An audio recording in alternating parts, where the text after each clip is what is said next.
That's how you get these ratings. Get these ratings. You see, like in that 2 seconds, there's a spike.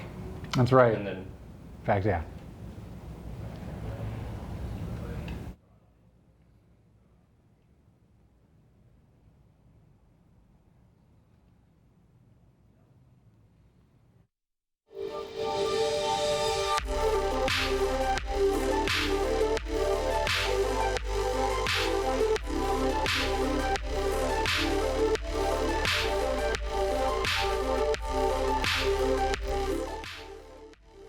This is 5 on 20 News, where the news says funny things, but the newscasters say things funny. Rest in peace, Mr. Don Rickles. This is Frank Powers. and Nick Marquez. It's Thursday, April 6th, and we're coming to you live from the Creative Tucson studio in downtown Tucson. First, let's talk local headlines. Governor Doug Drop-a-Ducey was a busy boy yesterday as he signed 3 bills into law while vetoing 1. The first bill allows people with felony convictions to work in adult drug rehab and reentry facilities. Ducey said the law would lower the barrier for people who have served their time and are looking to get their life back on track. The second bill allows Arizona residents to receive sex offender notifications by email in addition to regular mail. The emails will, I don't know which folder they'll wind up in, but they'll wind up somewhere. Ducey's final bill eliminated 3 medical advisory commissions that dealt with prostate cancer education, advancing biomedical research, and advising Ducey on whether health service is needed. It appears that Ducey now knows everything there is to know about the healthcare system, so he no longer needs them. But it wasn't all approvals for Ducey, as he was able to get 1 veto into his schedule. Ducey vetoed a law introduced by Representative Don Shooter, which would have exempted emergency power generating stations from air quality regulations. Ducey said that the law was, quote, unnecessary. After hearing him, Representative Shooter muttered, "Well, you're unnecessary," under his breath. Ducey asked him what he said, and Shooter replied that he said nothing. 83 Arizona small businesses are taking part in a national competition that leads to a $25,000 reward to take their work to the next level. The FedEx Small Business Grant Contest ended yesterday and will be narrowed down to the top 100 business ideas by April 13th. The awards will be announced on April 25th, with winners ranging from $7,500 to the grand prize of $25,000, which is to be used to expand the chosen business. Bonnie Volding, the director of contest strategy at FedEx, says the contest is intended to, quote, give small businesses the boost they need while staying on as a trusted advisor in the business's lifecycle. Small businesses all across Arizona are competing, including a Glendale inventor who makes tricked-out wheelchairs for the disabled and a company that puts veterans to work on building homes. There's also the Rising Tycoons program, which teaches teens how to be entrepreneurs and will use the money to fund 180 scholarships to teens from disadvantaged areas. While it still has a chance, it's unclear whether the noodle cooler will be voted as a finalist. It appears as though Arizona has a little more gender equality than other states, but don't get too excited because that only means that women in Arizona earn 83% of what men make. But this is better than the national average of 80 cents for every dollar that a man makes, according to the recent report by the National Partnership for Women and Families. While 83 cents is better than the national average, it was a drop from the previous year when it was 84 cents. Michelle Lieber, a director at the National Committee on Pay Equity, says that the gap was 60 cents when she began the study. She says the complete equality will be a long time coming, but she believes that it will eventually happen. The report says that if the 17-cent pay gap were closed, this would enable women to buy a year of groceries or afford 8 months of rent or 11 months of childcare. A day before the report was released, a bill called the Paycheck Fairness Act was introduced to finally close the pay gap. This will be the 3rd attempt for the legislation, which died in Congress the past 2 times. Julie Anderson, a research associate for the Institute of Women's Policy Research, says the part of the pay gap comes from women staying away from certain industries. She says that women typically stay away from male-dominated careers, which tend to pay higher wages. Anderson said that, quote, it will be tough to make a serious dent in the wage gap until women begin to break into fields such as engineering and computer programming. But a significant obstacle is that these companies often don't offer flexibility to account for childcare and maternal leave. Another minor obstacle is that corporations are run by women-hating sociopaths. They sure are. But there's a bit tougher problem to solve, especially since one of them is our president. Residents of southern Arizona have started a project that uses materials left behind by migrants to construct a quilt in memory of the many who have died while attempting to cross the border. The Migrant Quilt Project was started by Jody Ibsen in 2007 in order to humanize migrants who didn't make it across the border. Tattered jeans, backpacks, and love letters are used to create the quilt. Ibsen says she came up with the idea when she was hiking and came across a site that migrants used to change clothes in the Huachuca Mountains. She saw that the site was full of materials that were discarded by the migrants, who moved onto to take the dangerous trek further into the U.S. Since the project's start, Ibsen has collected all of the names of the bodies found along the Tucson sector and examined by the Pima County Office of Medical Examiner. All of these names appear on the quilt, including some bodies that were never identified and labeled as unknown, or desconocido in Spanish. A separate quilt collected the names and causes of death from the 157 bodies found in 2012 alone. 68% of these bodies were unable to be identified because of decomposition. Cornelia Bailey, an activist who works on the quilt, says that she feels like she's honoring these people's lives with the project. The quilts do not use clothing from the deceased, but rather use clothing found at the layup sites, where migrants change their clothes. However, some of the quilts use personal items, such as coins that were sewn inside clothes and pictures found inside pants pockets. Bailey says that it's important to show the humanity of these people, especially with the current political spectrum. She says that these people come here because they are desperate, afraid, and that nobody would cross the desert unless you had no other option. Arizona Senator Jeff Flake decided to get all cute yesterday, releasing a video for his annual tax loophole findings. Each year, Flake finds the most absurd tax loopholes in order to bring awareness to the public and hopefully get enough people mad to demand that this practice stop. This year, Flake focused on such loopholes as the alpaca tax, where owners of alpacas can deduct the cost of upkeep while keeping them in their backyards. Flake says that alpacas were advertised as walking tax shelters. Another example was the so-called lucky loophole, which allows professional gamblers to deduct their losses, along with writing off gambling trips as business expenses. This would degenerate gamblers to deduct the cost of traveling to casinos, racetracks, along with the cost of meals, entertainment, and other expenses associated with gambling. It's not clear whether other expenses would include paying a prostitute to tell your wife about what happened the night before. This loophole created a cottage industry of people selling bundles of losing lottery tickets, which are marketed as tax write-offs. The Congressional Research Service estimated losses associated with this loophole as amounting to $2.8 billion every year. Billion. Flake released his loophole report in a short, adorable feature with loads of alpacas and even a kitten. Here's a look at the video. And I wanted to take a moment to talk about the program you're watching right now. Here at 5 on 20, we are undertaking a new kind of citizen journalism. We are going to give you the news as we see it. And we want more people to speak up with us. We need writers, hosts, anchors, camera people, sound people, the whole gamut. The times require a new way of informing ourselves, so join us. Do it. Do it now. Email us at info@creativetucson.org to get involved. And if you think there's a story we're missing, a person we should interview, an upcoming event we should cover, or have any news tips for us, shoot an email to info@creativetucson.org. We are here for you, and we want to cover all stories from all points of views, so don't be strangers. Now, in national and international news. The president is considering a military strike on Syria in response to a chemical weapon attack that killed or injured at least 100 people on Tuesday.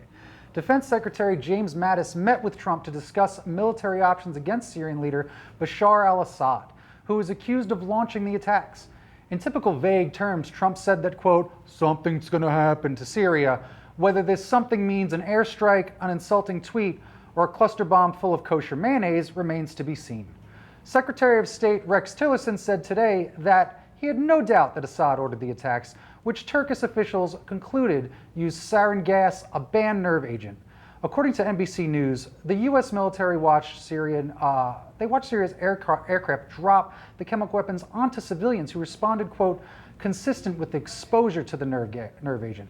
But Russia denies that Assad ordered the attack, instead claiming that an airstrike dropped a bomb on a supply of the chemicals, which were being held by rebel groups.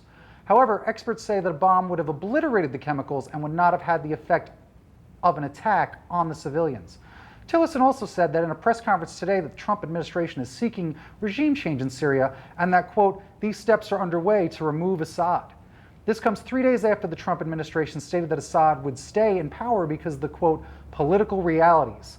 This was a day before the chemical weapons strike, which Senator Marco Rubio said was not a coincidence. In Trump's meeting with Mattis, he was presented with a range of military options, including a grounding all Syrian aircraft, strikes against air defenses, standoff strikes, or airstrikes against chemical weapon facilities. Putting soldiers on the ground is not an option at this point, but it has always become an option when we get entangled in another quagmire. Apparently, the pressure got to Trump, and he's now getting ready to get us embroiled in yet another war, in addition to active operations in Afghanistan, Iraq, Somalia, and Yemen. At this rate, maybe we'll be the first country to go to war on every continent, which we'll celebrate by going to war with ourselves. With the state of the political atmosphere, we might as well. Yeah. A nuclear attack hit the U.S. this morning, devastating Congress and maybe our entire system. Okay, that's a bit dramatic. The Senate decided to use the nuclear option today to counter the filibuster against Supreme Court nominee Neil Gorsuch. Through a simple majority vote, Majority Leader Mitch McConnell announced that the Senate would go nuclear, effectively changing the way that the chamber works from here on out. With the nuclear option, the Senate will now only need 51 votes to get Gorsuch confirmed, as opposed to the 60 votes that would have beaten the filibuster. The practice allows a single senator to hold up a confirmation hearing or a piece of legislation. Now that the Senate is nuclear, this means that there probably won't be filibusters anymore now that they can be beaten somewhat easily. This means no more Ted Cruz readings of Green Eggs and Ham, no more Rand Paul making 47-hour speeches. We'll miss you, filibuster. Gorsuch's confirmation hearing is set for tomorrow. In the meantime, the Senate will engage in 30 hours of debate that devolve into name-calling and an arm wrestling match between Mitch McConnell and Minority Leader Chuck Schumer. While Democrats are confident in Schumer's abilities, they worry about the Republicans' new nuclear power. McConnell is now able to summon lightning and use his telekinetic abilities to order armies of bees to attack those who question his power. Not the bees. Not the bees! House Intelligence Committee Chairman Devin Nunes has bowed out of leading the investigation into the Trump-Russia ties. Nunes delivered the statement this morning claiming that left-wing activist groups have filed accusations against him that he says are false. The charges stem from a late-night meeting with Nunes at the White House where he supposedly either gave or received evidence about the supposed unmasking of Trump's associates. This happened when the FBI conducted normal surveillance against foreign officials who were talking with a member of Trump's campaign staff. Usually, the identity of the foreign officials are revealed, and the American side of the phone call is kept confidential. According to Nunes, former Obama National Advisor Susan Rice requested that the calls be unmasked and that the identity of Trump's associates are revealed, a charge which Rice denies. Trump and Nunes said that the evidence confirms Trump's charges of wiretapping, but most of the country doesn't seem to be buying it. Rather, ethics experts said that the midnight meeting with Trump created a huge conflict of interest, not surprising, since conflict of interest is the president's basically his middle name. Nunes said that the charges against him are baseless, but that it's the best interest of Congress that he recuse himself from the investigation. That's the first honest thing Nunes has said since the investigation began. Nunes had resisted stepping down. He'd resisted stepping down last week after the revelations of his last night rendezvous were with the president. CNN correspondent Chris Cizella says that it is doubtful that left-wing activist groups caused Nunes to step down. Rather, he thinks that Nunes was receiving pressure from the White House because the meeting scandal was causing a distraction. And as we've learned, the president likes to distract from the Russian investigations and not bring more attention to it. Even Trump's tweet storms have been unable to make the issue go away. The investigation has already caused former National Security Advisor Michael Flynn to leave his post due to his involvement, along with causing Attorney General Jeff Sessions to recuse himself from the investigation because of his involvement. It's looking like it's getting harder to find a member of the Trump administration who's not involved with Russia in some way. Despite the mounting evidence, Trump isn't going to give up on trying to distract the American public from the investigation. Next week, he plans to jump Dead Man's Gulch on a dirt bike while chugging a Red Bull. The president hopes that this stunt will inspire the American public and keep them from reading the news for a day. A recent report by the Border Patrol showed that the number of people arrested at the border is at a 17-year low. There were less than 17,000 arrests of undocumented immigrants in March, which was the lowest number since 2000. according to the report. Homeland Security Chief John Kelly credited the president for the drop, calling the numbers, quote, "no accident." The month of March marked the 5th straight month of declines, and the total number was about 71% lower than December of 2016. That means we don't need that wall anymore, right? Well, not quite. According to Kelly, he said that while the decline is good news, the U.S., quote, "must ensure that the security of our southern border remains a priority to protect the nation." Got it. When asked by Senator John McCain whether he was receiving help from Mexico, Kelly said that he was receiving a, quote, "huge amount of cooperation with the Mexicans." But Kelly seemed less certain that we would actually see that big, beautiful wall come true. He said that rather the border would be policed by drones and other technology that will fill in the gaps of the wall. On Tuesday, Homeland Security spokesman said that the Trump administration's request for $2 billion to begin the wall construction would probably not get approval from Congress. However, he said that Homeland Security has the money to start the process and fund the prototypes. According to Homeland Security, they'll come up with the money by settling up a lie jar where 5 cents will be deposited every time a Trump administration tells a lie. The agency assumes that after 6 months, they can raise the $2 billion needed to fund that slammin' sexy wall. Well, the good news is that Steve Bannon is out of the National Security Council. The bad news is that when he was replaced by UN Ambassador Nikki Haley and, even worse, Energy Secretary Rick Perry. Haley and Perry will now be part of the Council's principal members, which entitles them to attend all meetings of the group and wield significant power in foreign policy decisions. The addition of Haley comes on the same day that she condemned Syrian President Bashar al-Assad for the chemical attack against the people on Tuesday. Bannon was removed due to the decision by National Security Advisor H.R. McMaster, who was worried that the council was becoming too politicized. Along with the departure of Bannon, the Director of National Intelligence and the Chairman of the Joint Chiefs of Staff were added to the committee. Trump took the two positions off the list after being elected and installed Bannon in the position in a controversial executive order. Critics claimed that Bannon wasn't qualified to be part of the policy discussions. Sure, it's true that neither Rick Perry, but at least he's more dumb than evil, more Gargamel than Dr. Doom. EPA head Scott Pruitt got a taste of his own medicine yesterday when it was announced that 2 groups were suing the EPA for refusing to ban a pesticide that environmental groups say is dangerous. The Pesticide Action Network and the National Resource Defense Council sued the EPA in federal court to force the agency to ban chlorpyrifos, a pesticide used to kill insects on crops. The pesticide has been linked to disorders of the nervous system and the brain. By 2001, most household uses of the pesticide has been phased out, and the EPA proposed completely banning the chemical under the Obama administration. Last week, the EPA refused to ban the chemical, citing a lack of evidence that it was a danger to human health. Pruitt has been criticized for being cozy to the fossil fuel industry and for suing the EPA over a dozen times as Attorney General of Oklahoma. How does it feel to be sued, Scott? Patty Goldman, who is handling the case as part of Earth Justice, said that, quote, "We are asking the court to protect children by ordering the EPA to take action to ban chlorpyrifos." In defending his decision, Pruitt said last week that banning the chemical would, quote, "provide regulatory uncertainty to the thousands of American farms that rely on chlorpyrifos." Kristen Schaefer said that Dow, the company who makes the pesticide, is a major reason why the EPA refused to ban the substance.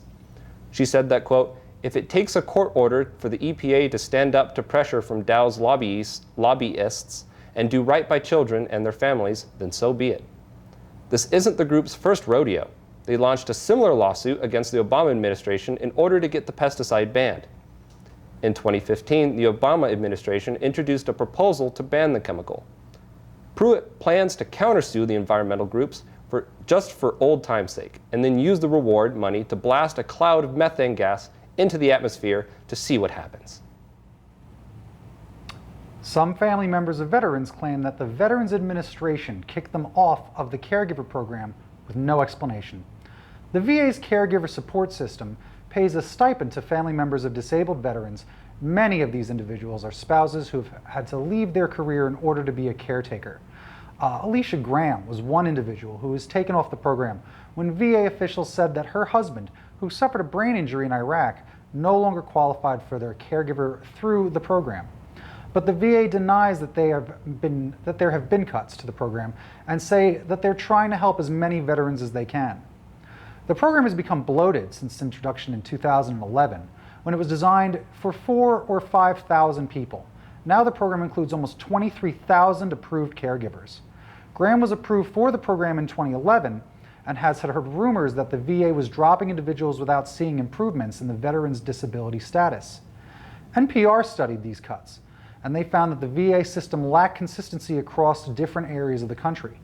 While over 6,000 caregivers were added since 2014, NPR found that 32 out of 140 VA medical centers were making cuts to the program at the same time. This included the VA in Fayetteville, North Carolina, where Graham was formerly getting her stipend and who was cut off of the program with little explanation.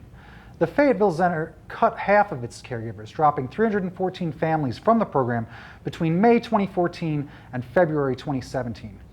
Adrian Adizondo of DAV, a nonprofit advocacy group for veterans, said that the VA is aware of the problem and had promised to get better data and look into the way these clinical decisions are decided. Once officials investigated, they were disturbed to find out that the decisions are being made with the bingo calling machine. That's how they get things done over there. And that's how we get things done here. So this was Frank Powers. And Nick Marquez for 5 on 20 News. Next up, Sophie Gibson Rush spoke with Simon Tam, the founder and bassist of Portland-based rock band The Slants. The Slants are stopped by the University College of Law today to talk their decade-long trademark battle over their brand name, which has been labeled disparaging to Asian Americans. You can catch their performance tonight at the College of Law Courtyard at 8 p.m.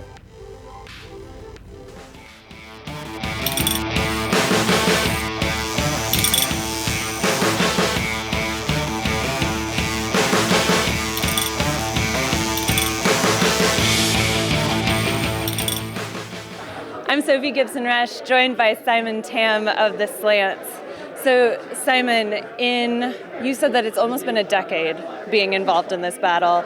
In January, you went to the Supreme Court, and not too long after that, you came out with an EP, The Band Who Must Not Be Named.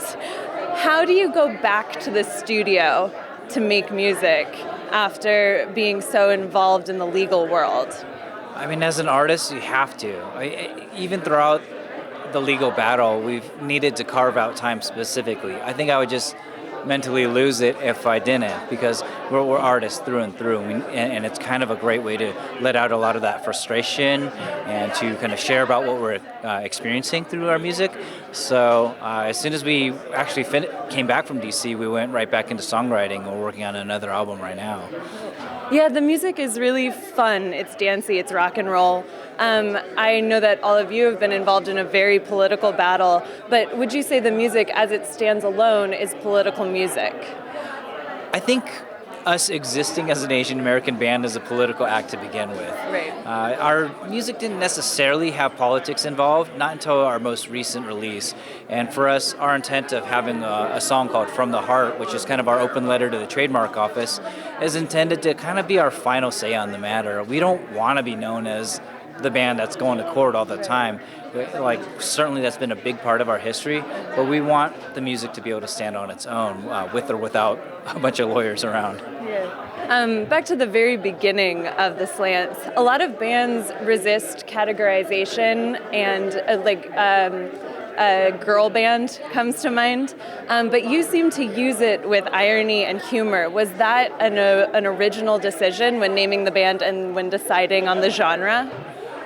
In some ways, yes, because I think tools like irony, satire, and wit can neuter malice. Yeah. In other ways, not as much, because I was never called a slant. The majority of Asian Americans don't find the term to be disparaging. It's usually slant eye is the disparaging term, or people use gestures to communicate that instead. And so for us, it wasn't that controversial, but I thought through the name, we can kind of convey important social issues through our work and use it as a platform to create important conversations about racial identity. I just have one more question. The story you told about your experience with a record label that you idolized, wanting you to replace the lead singer of your band with a white lead singer, really affected me. And I'm wondering what your advice would be for a young musician of maybe a minority or marginalized culture experiencing some of that systemic racism in the music industry for the first time. Have a strong community behind you. I mean, that's how we were able to kind of continue doing the work that we do. Thankfully now there's a lot more platforms than when I began this band. Now people can have more opportunities to kind of publish their own music and go direct to iTunes and Spotify and kind of create their own labels to create their own path forward. Yeah, I had that really awkward and kind of dehumanizing experience, but in the end, I was able to prove them wrong. I mean, this year we were covered in Rolling Stone 4 times, and Pitchfork and Spin and all that. So I still wish I had his contact info. I'd be like, in your face. But you got to persevere, and having a great group of people behind you who can support you is important. Thank you so much, Simon. This is Simon Tam of The Slants. They're playing here at the Law School tonight. Go see it.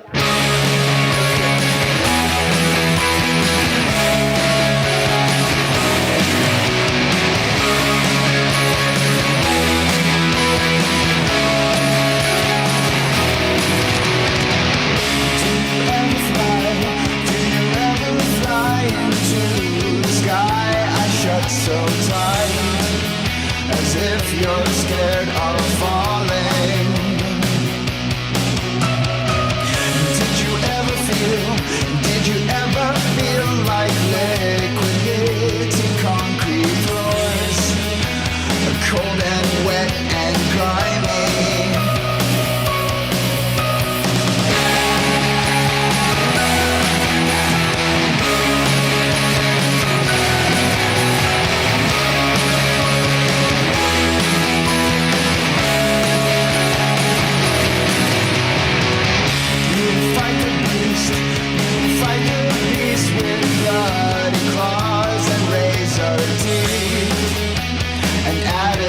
So manic. It's holiday. So that was a video from Slants. You saw the story about the Slants, and it's an interesting topic. It's an interesting topic that we're actually going to think about right now. So now, how familiar are you with the Slants, Nick?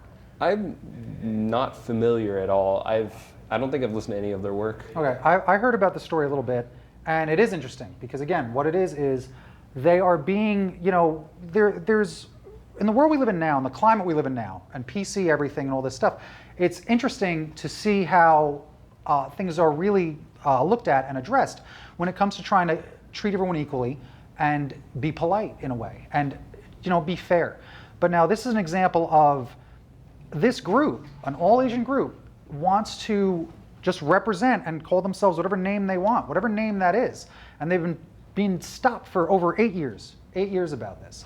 So it's a wild, interesting story. It's got a lot of cultural ramifications to it, and there's a lot to be thought about when it comes to it, because again, it's about sensitivity. Yeah, and it makes you wonder, like, what if they chose a different name, but something that was equally as derogatory? Would they still be having this conversation? Yeah. I don't know. It's an interesting topic. Again, they are playing tonight at the U of A College of Law, so you can go see, judge for yourself, enjoy the show. Definitely go support, and maybe go find out other ways to support. Go check out what the band's doing on their website, what they're doing online. I mean, that's the only way. I mean, it's the voice of the people that always get things done. So I always say, if you believe in this, if you believe there's something that should be done to help the Slants, I say get involved.